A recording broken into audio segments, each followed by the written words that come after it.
Welcome to a short video on using queries in Sage 100 Contractor.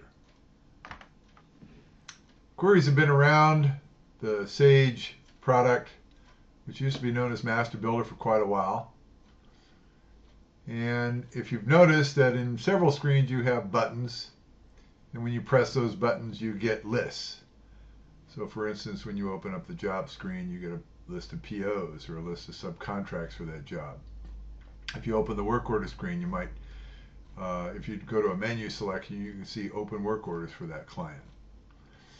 You can see what you need in the list, and you can drill down to several spots in there to get more detail. On those same screens, you're also going to be able to run queries for things that the buttons don't cover or things where you need specialized lists.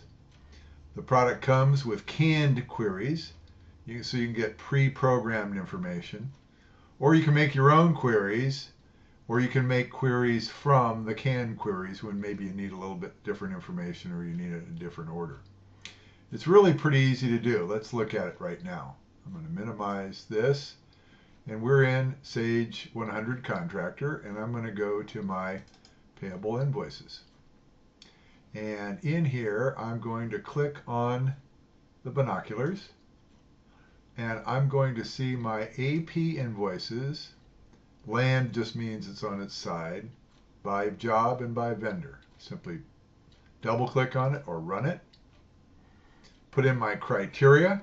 In this case, I want everything. And there you see it. So here are vendors and invoices without a job. Pull this over here a little bit. And then we have, for the Williams Post Office job, those done by Gray's Heating and Cooling and by Jenkins Construction, etc. Inside here, I can drill down to the record by hitting the record number with a double click. Or if I'd like to see the job, I can double click on the job or the vendor. Really pretty simple. You notice that this is grouped and has subtotals for each vendor, and there'll be another subtotal for each job. Pretty easy. If we were to do the same thing over in our work order screen, I'm going to go to the work order screen, and I'm going to look at work orders by client. And again, I'm just going to run everything. And there we see it. Let me pull that over into our window here.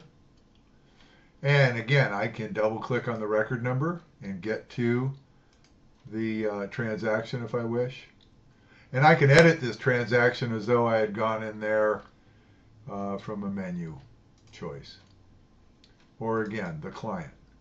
And I could edit the client if I wanted. That's pretty much it. You will find on most Sage 100 Contractor screens, you will see that binoculars, and you can double click on it and get the information that you need.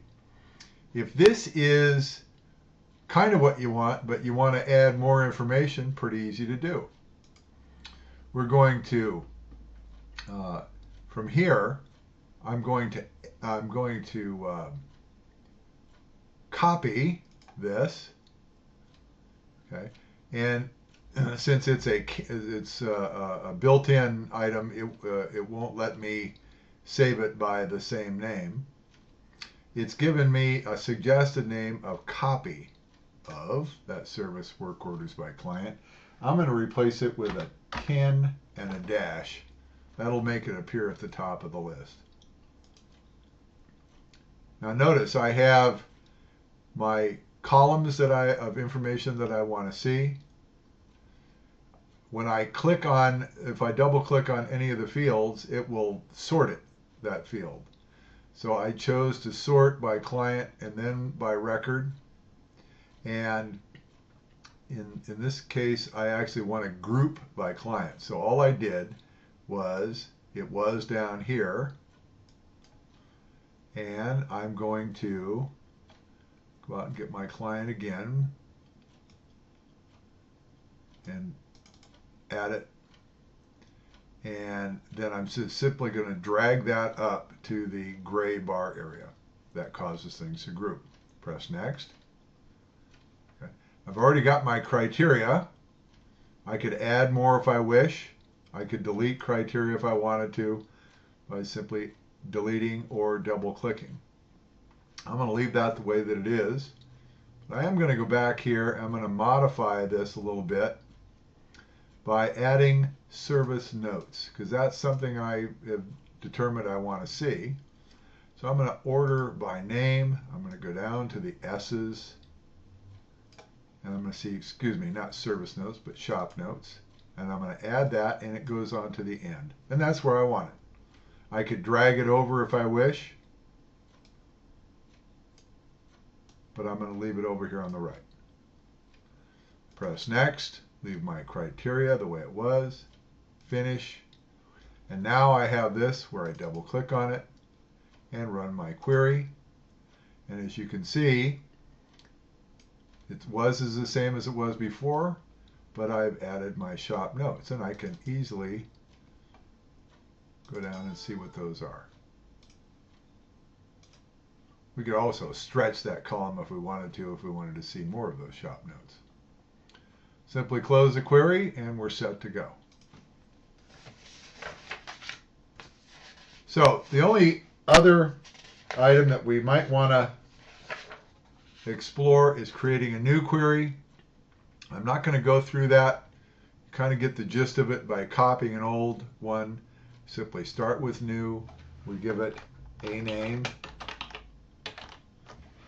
Next, we select our fields that we want. In this case, we're going to do, let's say, work order, client, description, and then on my client, I'm going to actually drag them up here, and maybe a location. Press next. Wants to know, maybe my criteria is client, and finish. So I simply run that query for a particular client or all of them, and there we have it. It's as simple as that. Hope you've enjoyed this presentation.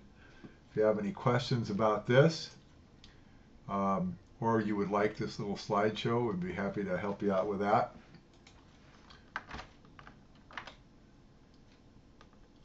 And go back here. This is my name is Jim Cumming, and I'm with CFO on the Go, and here's my contact information. Again, I hope you enjoyed this. We'll be presenting more of these for our clients in the very near future. Thanks again.